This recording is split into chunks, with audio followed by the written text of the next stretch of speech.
Good evening, ladies and gentlemen. This is Barton Drake speaking. For tonight's drama, I've selected case history number 72 from my book, Mystery is My Hobby. I call it Engaged to Death. Tonight's story took place 3 weeks ago in New York. I'd been invited to attend a party given by Senator Ralph Hobart to announce the engagement of his niece, Diane Hobart, to Mark Russell, youthful millionaire. Oh, there you are, Diane. Ma, darling, where have you been? Wandering around looking for you. Come on, let's get out of here. Oh, but darling, should we? After all, the party's for us, you know. Well, sure it is. Which means we should have a few special privileges. Come on to the den. There's something important I want to tell you. Important? I suspect this is a trick, young man. A trick? Me? Woman, how dare you accuse me of trickery? Oh, here we are. Oh, nice. It's good to get away from that jabbering mob for a while. Oh, but darling, you shouldn't call our friends a jabbering mob. So what is this important thing you have to tell me? Well, there are several. First of all, you're very beautiful. Oh, Mark. Second, I love you very much. Darling. Third, we're going to be very, very happy as Mr. and Mrs. Mark Russell. Mark Russell, did you get me in here, Joe? Oh, hardly. This is the most important reason I wanted you all. Come here. Oh, Mark. Love me, darling. Oh, more than I ever thought it possible to love anyone. Are you happy? I'm so happy that it hurts. You say those things just the way I like to hear them. That's why I keep asking you. I'm glad I do things the way you like, Mark. It's important that a wife should know what her husband likes. Oh, darling, just stay as you are. That's all I ask. And now for the surprise. A surprise? Sure. Our engagement party, isn't it? Oh. Isn't it customary for the groom-to-be to give the bride-to-be a present? Oh, but Mark, you've given me so much Let already. me see. I got... Oh, good heavens. Oh, what's the matter? I must have left it up in my room. How do you like it? Fine thing. The groom brings a gift to the bride and then forgets he has it. It's probably my other suit. I must have forgotten it when I changed. I'll get it. It'll only take a minute. You better not take more. I'm dying of curiosity. Why don't you go away? Be back in 2 shakes. Oh, the old dear. Oh. Diane? Don't you know me, Diane? Paul.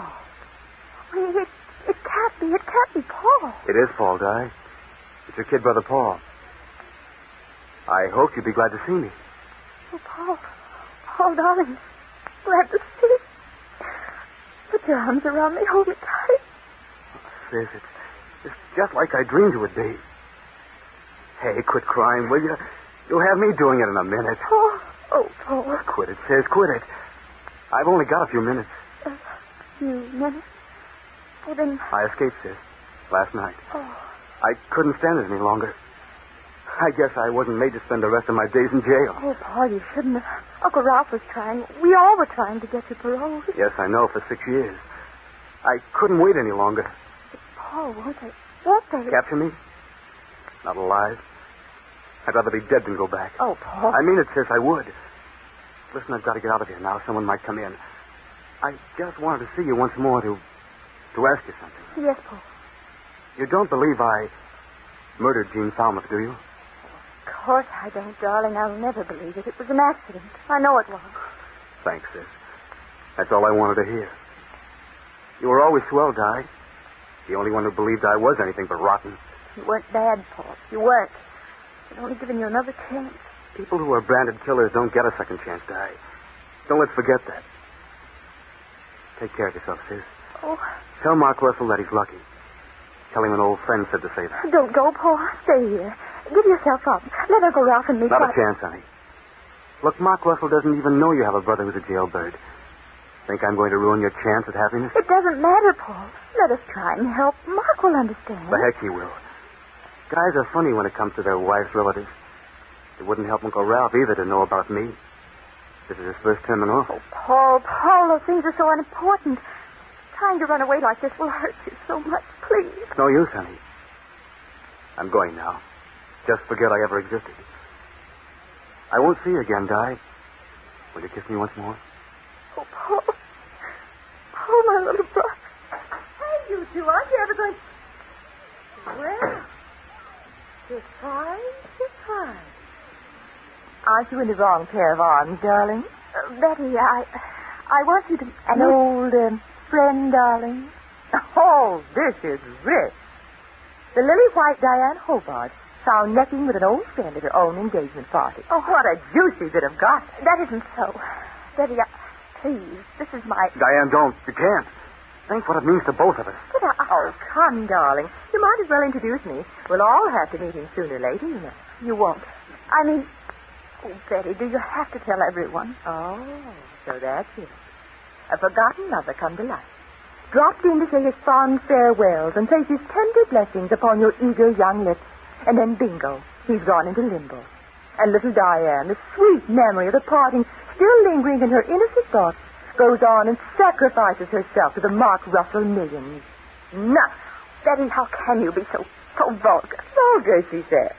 Aren't you being a little presumptuous, my dear? If I ever saw a more vulgar display... Stop it, Betty, stop it! Nothing that you say is true. Nothing that I say is true. Oh. Then you won't mind me repeating it to Mark, will you? Repeating it to my... Betty, you wouldn't. Oh, wouldn't I? Listen, you double-crossing little cheat. Quiet. Someone's coming. I'm getting out of here. So long, Diane. Sorry. No, wait, don't go. Oh. She's waiting in here for me, Uncle Ralph. Yes. Oh.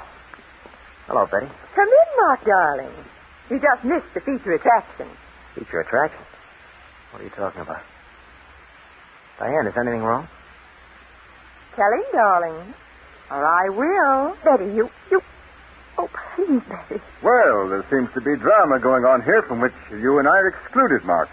Diane, suppose you let us in on the conspiracy, Oh, Uncle Ralph, I don't know what to do. Well, there. Now, Heaven's name, what's this all about? Betty, have you been... Have I been what, darling? Kneeling Diane because she took you away from me? Oh, no, hardly. I've merely been observing Diane in a rather amorous prenuptial sequence. You know what? Diane, what's she saying? I don't know, Mark. There was a mistake. I mean, Betty came in, and I... And what? Tell him, darling. Tell him how I came in and found you kissing another man. A rather striking young man, I might add. You what? Diane, is this true? Yes, I mean... Diane! Please, Mark, please, it isn't what you think. It isn't what I think. Oh, really, Diane. Mark isn't an idiot, you know. When you admit kissing another man, it's only natural for him to be curious. No, I don't believe it. I can't believe it. Diane, tell me it isn't true. It isn't true, Mark. Not the way Betty means it. It's just... Well, it's just... Oh, I can't explain. Diane, if there was another man here, who was he? Yes, tell us, darling. Whoever he was doesn't matter. What I want to know is Betty telling the truth? If she is, Oh, Mark, darling, if you don't believe me, you better look for yourself. He can't be far away. He went out through the French doors. Why don't you go look? Diane, tell me. Is what Betty says true? Answer him, Diane. He has a right to know. Go on, darling. Tell them. Yes, it's true. It's true. Betty did find me kissing another man. Is that what you want to know? Oh, leave me alone. Leave me alone. Mark, what are you going to do? What do you think? Mark. Put down that letter opener. Where are you going, Mark? Going out after this other man whom my so-called future wife thinks it's all right to kiss. If I find him, I'm going to kill him.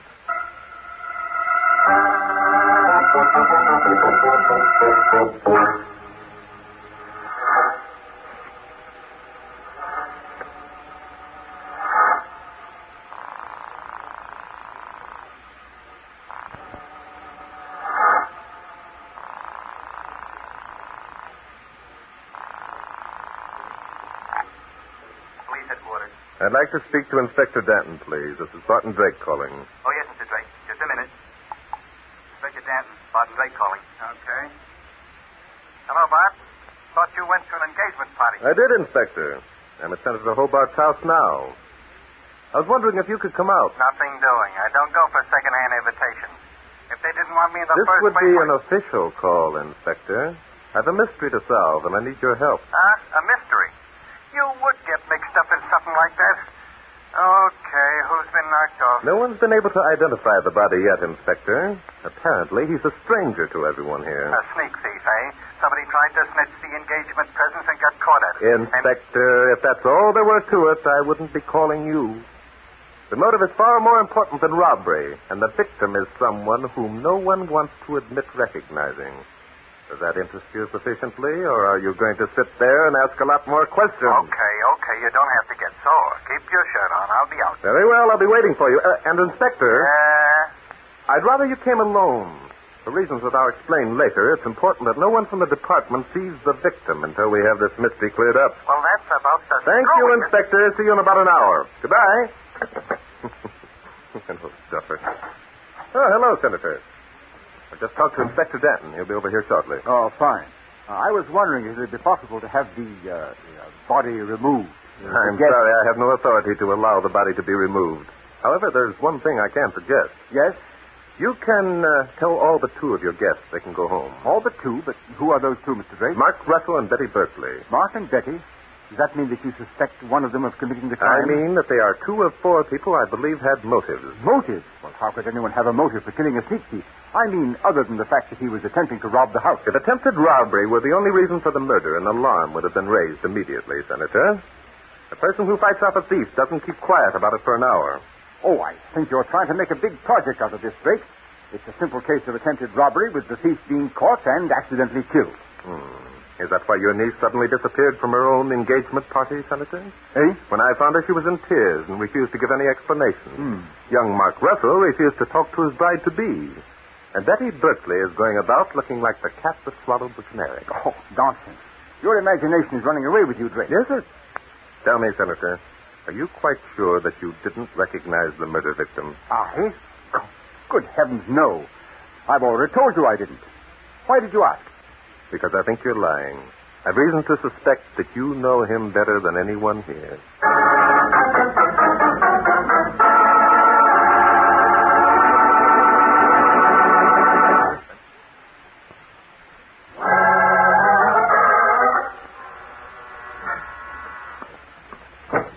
Hello, Inspector. Come in. Hi, Bart. You know, I've been thinking about that screwball conversation we had on the telephone. There's something cockeyed about this deal, and I want to know what it is before I start pulling your chestnuts out of the fire. Really, Inspector? Yeah, really, Inspector. That's what I mean, that tone of voice. There's some funny business going on around here, and I'm telling you right now, I'm not going to be the goat. Inspector, sometimes I think you don't trust me. Huh? There's nothing funny about murder. You know that. Come on, I've got to show you my suspects. Oh, so now you got a bunch of suspects.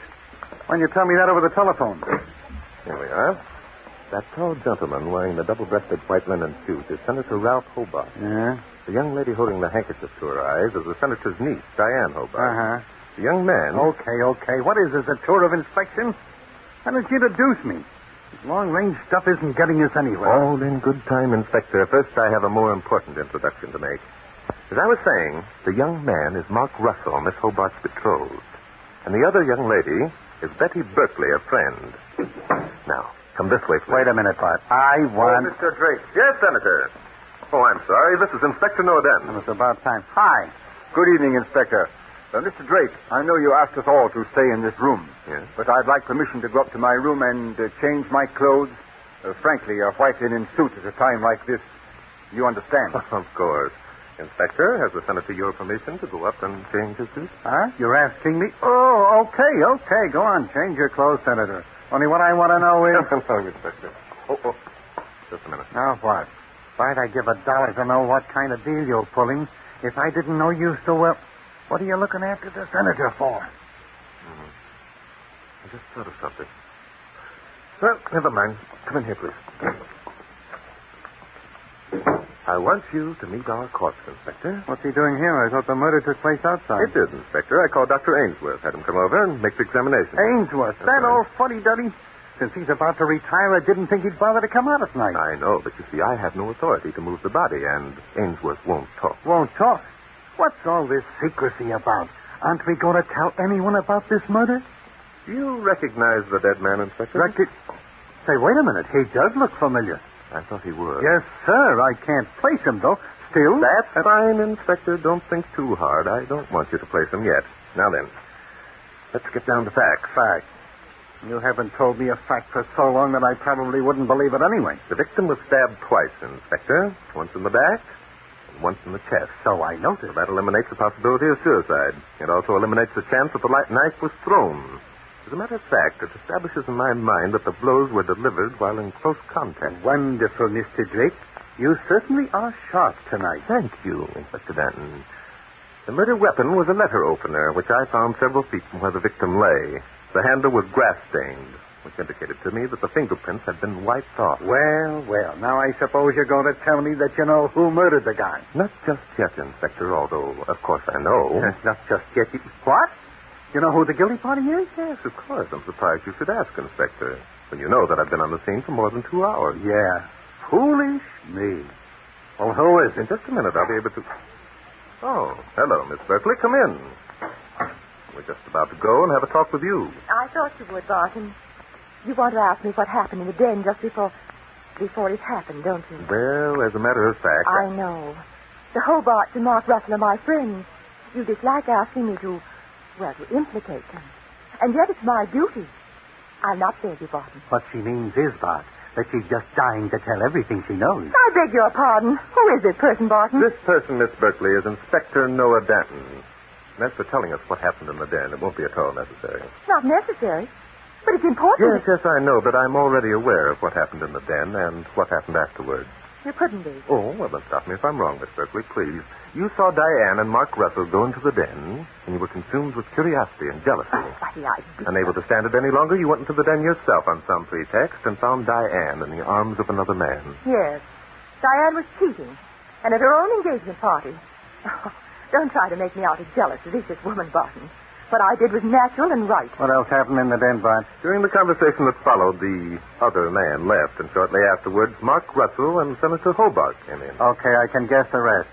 This babe here did her duty by telling what she knew, and young Russell threatened to kill the other man. Happens every day. Yes, that's approximately it, Inspector. Mark Russell grabbed up the letter opener and ran out of the house. The others followed him. So that put all four of the suspects outside the house at the time the murder was committed. Right, Inspector. Any one of the four had an opportunity to kill the unknown stranger. Any one of the four? You mean that I am considered one of the suspects? Oh, yes, very definitely, Miss Berkeley. If you'll join the inspector and me in the library in 15 minutes, I'll be glad to tell you why.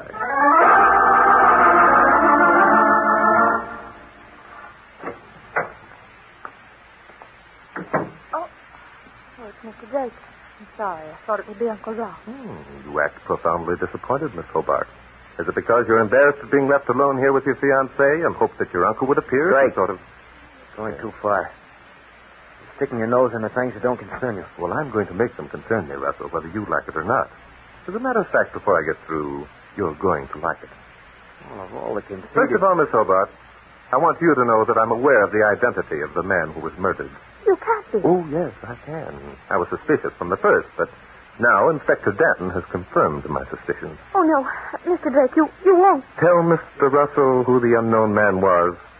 Why, I'm sorry, Miss Hobart, but that's exactly what I intend doing. No, please. What difference does it make? Who cares who he was? You do, Russell. Oh, you should. Are you kidding? When I come in and find the girl I love, Do you love her, Russell? do I? How would you feel, Drake, if you were in my shoes? Oh, frankly, if I really loved the girl, I'd give her a chance to explain. Oh, he did, Mr. Drake. Don't blame Mark.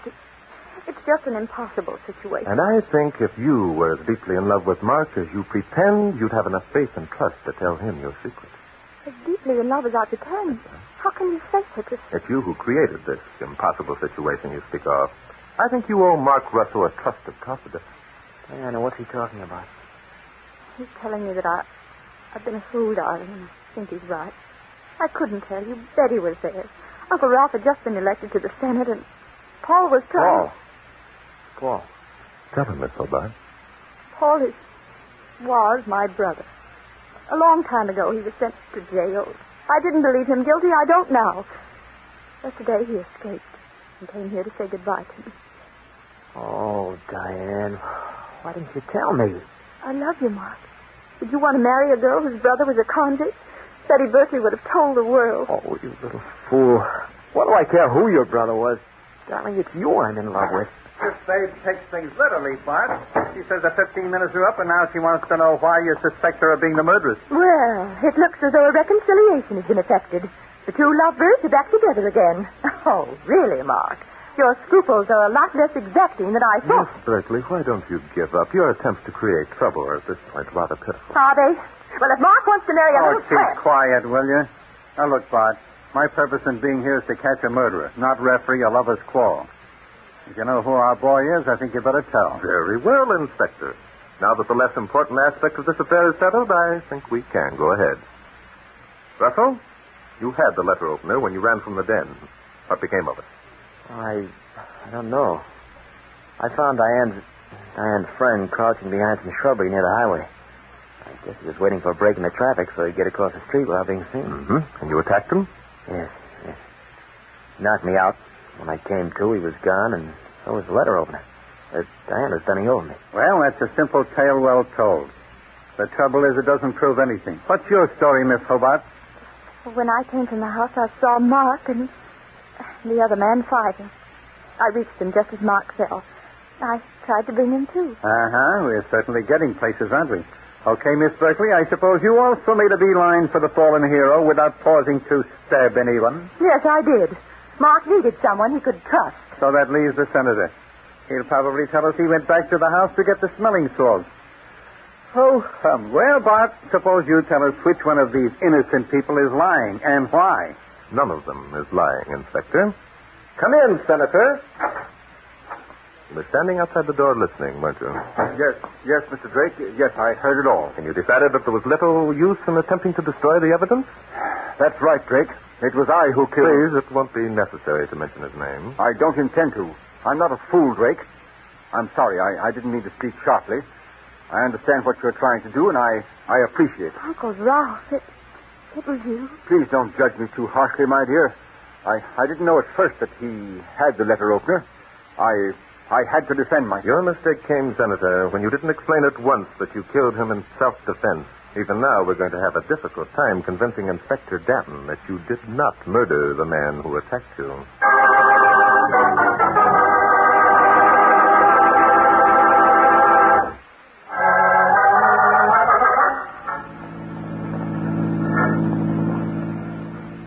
So the guy was Diane Hobart's brother, eh, Bart? Well. That's right, Inspector. It was a long time ago that Paul was sent to jail. And no one ever connected his name with Diane or the senator. And you figure they won't now, eh? Why should they, Inspector? There are a lot of people named Hobart in the world. Yeah, but... Senator Hobart didn't murder Paul, Inspector. In the first place, I don't think he was the type of man who could murder anyone, especially his own nephew. Yeah, but... In the second place, he didn't have the letter opener. Paul had it. That's right, isn't it? So it must have been Paul who did the attacking. Exactly. A simple case of self-defense. You see, Inspector, it's all up to you. Up to me? Thanks, pal. Well, we'll see what we can do. However, I'm not promising anything. Thank you, Inspector. You're welcome. Now tell me how you knew Hobart was the one. He had a spot of blood on his double-breasted white linen suit, Inspector. He did? I didn't see it. Neither did I, but I knew it was there. How? It was simple, Inspector. A man wearing a double-breasted suit always buttons it from left to right. Hobart had his buttoned from right to left in order to hide the spot. Oh, you're very observing, Mr. Drake. It pays to be, Mr. Danton, when mystery is your hobby.